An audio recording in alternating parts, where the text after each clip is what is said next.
இயேசு கிறிஸ்துவில் பிரியமான சகோதர சகோதரிகளே, லூர்து அன்னையின் அன்பு பக்தர்களே, ஒரு படகானது புயலிலே அலைக்கழிக்கப்பட்டு ஒரு கரை சேருகிறது.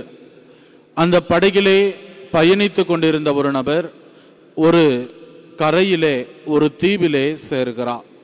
அந்த தீவிலே எந்த மனிதர்களும் வாழவில்லை. இவர் தனிமையாயிருக்கிறார்.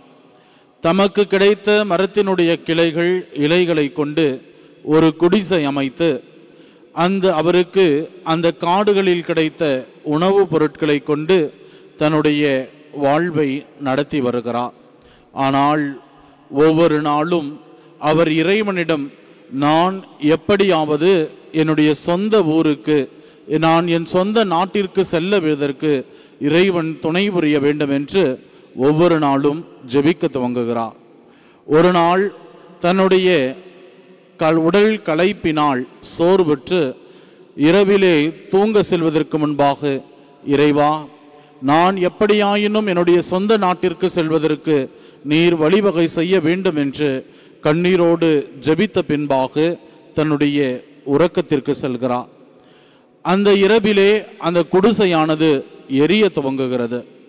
அதை கண்ட அந்த மனிதர் மிகவும் மனமுடைந்தவராய், இறைவா, நீர் ஏன் என்னை மட்டும் விடாமல் சோதித்து கொண்டிருக்கிறீர்?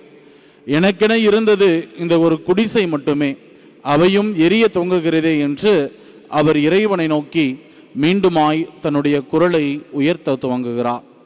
அந்த தூரத்தில் இருந்த அந்த கடலில் பயணித்து கொண்டிருந்த மற்றொரு படகில் இருந்தவர்கள் இந்த குடிசை கொழுந்துவிட்டு எரிந்து கொண்டிருந்ததை பார்த்து, யாரோ இங்கு ஒரு உதவி தேவைப்படுகிறது என்பதை குறிப்புணர்ந்தவர்களாய் அந்த இடத்திற்கு வருகிறார்கள்.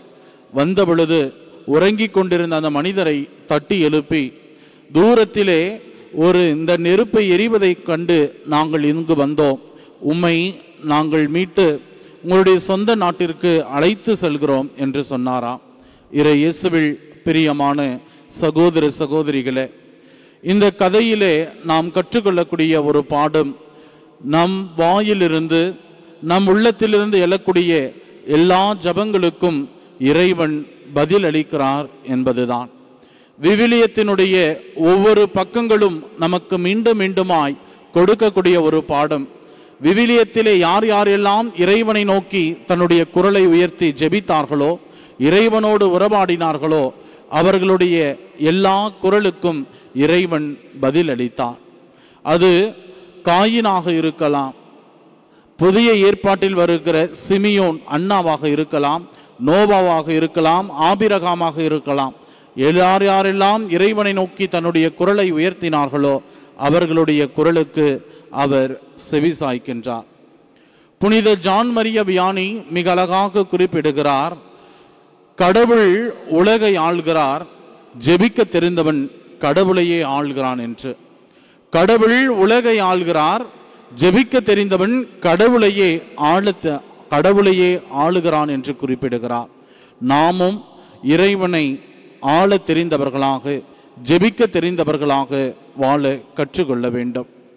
புனித அன்னை தெரேசாவினுடைய வாழ்விலே ஜபம் என்பதற்கு அவர் சொல்லக்கூடிய வார்த்தைகள் இவ்வாறு இருக்கிறது.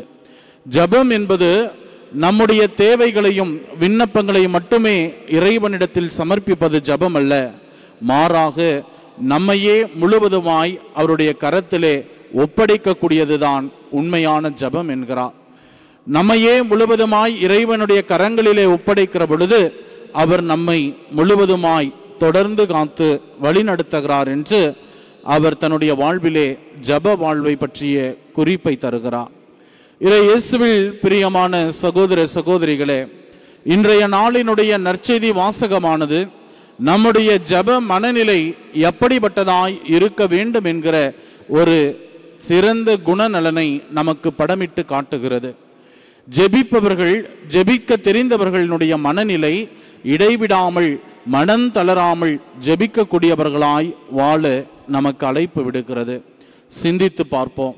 என்னுடைய அன்றாட வாழ்விலே ஜபத்தை பற்றியதான ஒரு பார்வை எப்படிப்பட்டதாய் அமைந்திருக்கிறது? நான் ஒவ்வொரு முறை இறைவனை நோக்கி மன்றாடுகிற பொழுதும் நான் இறைவனுடைய திருவுளத்திற்கு ஏற்ப என் வாழ்வை மாற்றிக்கொள்ள முயற்சிக்கிறேனா, அல்லது என்னுடைய வழிக்கு இறைவன் செயல்பட வேண்டும் என்கிற மனநிலை கொண்டு வாழ்கிறேனா? அன்னை தெரேசாலை போல நாமும் நம்மையே இறைவனுடைய கரங்களில் முழுமையாய் ஒப்படைப்பவர்களாய் வாழ வரம் வேண்டி ஜெபிப்போம். ஆமேன்.